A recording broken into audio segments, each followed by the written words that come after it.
Satu pulau, tapi tiga negara berbeda. Bagaimana itu bisa terjadi? Indonesia, Malaysia, dan Brunei berdiri di atas sejarah yang pernah diputus oleh kekuatan kolonial. Semuanya bermula dari Perjanjian London 1824 dan dampaknya masih terasa hari ini. Bersama Suara Ruwai kita bahas. Pernah nggak sih kalian lihat peta Pulau Kalimantan, terus kepikiran, loh, kok bisa satu pulau gede gini negaranya ada 3? Nah, di sini kita bakal bongkar bareng-bareng teka-teki geopolitik yang super seru ini. Oke, kita langsung aja ya ke pertanyaan utamanya.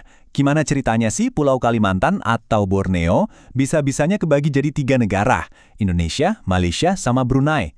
Nah, jawabannya ini bakal bawa kita mundur ke masa lalu, ke sebuah perjalanan sejarah yang menarik banget. Biar kebayang betapa uniknya situasi ini, coba deh kita bandingin sebentar. Lihat Australia. Satu benua utuh ya cuma satu negara. Terus kita lihat Borneo, Kalimantan. Satu pulau, tapi negaranya ada 3. Jomplang banget kan? Ini nunjukin kalau ada sesuatu yang benar-benar nggak biasa dalam sejarah pulau ini. Oke, untuk nemuin akarnya kita harus putar waktu jauh ke belakang ke abad ke-19. Dan biang keladinya udah bisa ditebak. Ambisi kolonial, tepatnya dari 2 raksasa Eropa. Coba bayangin deh suasananya saat itu, tahun 1824. Ada Inggris sama Belanda, 2 negara adidaya yang lagi lapar-laparnya. Mereka lagi asyik ngebagi-bagi Asia Tenggara, seolah-olah itu kue ulang tahun. Mereka ini pemain utamanya, rebutan pengaruh, rebutan sumber daya. Persaingannya panas banget, sampai-sampai mereka mikir, oke, kita harus bikin perjanjian nih, daripada perang. Dan ini dia momen kuncinya. Tanggal 17 Maret 1824, Perjanjian London ditekan. Momen inilah yang secara resmi ngebuka proyek pembagian pulau. Disinilah titik awalnya, di mana sebuah garis hayal, tapi sangat nyata dampaknya, mulai digambar di atas peta Borneo. Jadi intinya apa sih dari perjanjian ini? Sebenarnya simpel banget, tapi dampaknya permanen. Dealnya gini, oke, Belanda kamu ambil bagian selatan. Inggris kita ambil bagian utara. Nah, bagian selatan inilah yang nanti jadi cikal bakal wilayah Indonesia di Kalimantan. Dan garis bagi utara selatan yang kita lihat di peta sekarang, ya lahirnya dari jabat tangan di London itu. Nah, ceritanya jadi makin seru justru di bagian utara, wilayahnya Inggris. Kenapa? Karena ini bukan sekedar cerita negara A ngambil alih wilayah B. Oh bukan, jauh lebih berwarna dan jujur aja lebih aneh dari itu. Di utara ini, pemainnya bukan cuma pemerintah Inggris. Malah yang muncul itu tokoh-tokoh yang unik banget. Coba bayangin, ada Sultan Brunei, penguasa asli yang kekuasaannya makin lama makin kecil. Terus ada James Brooke, seorang petualang dari Inggris, yang entah gimana ceritanya bisa jadi Raja Putih di Sarawak. Dan yang paling aneh, ada perusahaan swasta, British North Borneo Company, yang memerintah wilayah Sabah seolah-olah mereka tuh negara. Ini benar-benar anomali politik yang luar biasa. Jadi, bisa dibayangin kan, Kesultanan Brunei yang tadinya super kuat, pelan-pelan wilayahnya digirokoti. Dikit-dikit diambil sama ambisi keluarga Brooke di Sarawak, dikit-dikit diambil sama perusahaan dagang di Sabah. Sampai akhirnya, ya, tersisa wilayah kecil yang kita kenal sekarang sebagai negara Brunei Darussalam. Oke, sekarang kita fast forward ya, loncat ke abad ke-20. Kita lihat gimana caranya garis-garis peninggalan kolonial ini jadi dikunci mati.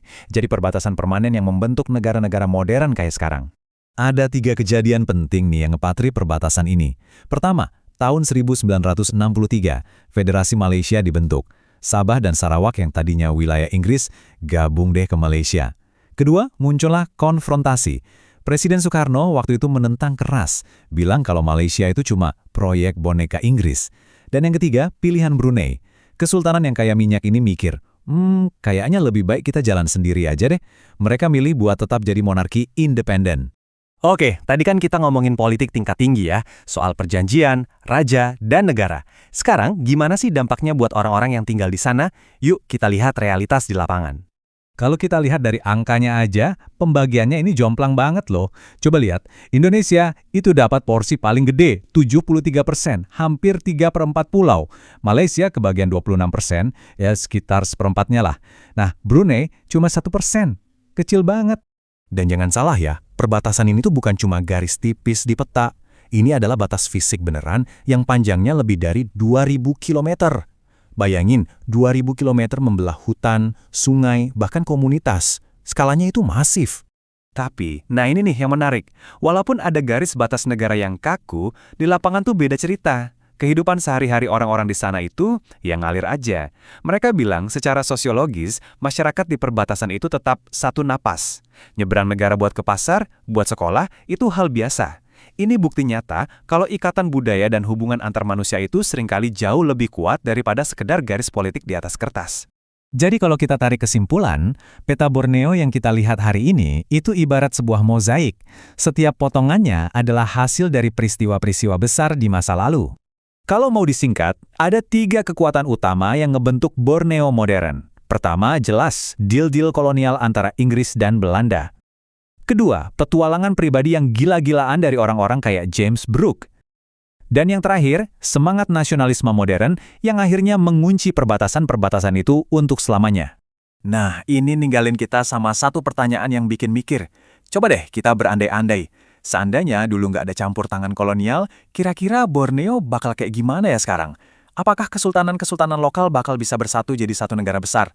Atau jangan-jangan malah makin pecah jadi banyak negara kecil karena persaingan internal? Sebuah what if sejarah yang seru banget buat kita renungkan. Sejarah bukan hanya cerita masa lalu. Ia menentukan masa depan. Menurut Anda, apakah Kalimantan seharusnya bisa tetap menjadi satu kesatuan?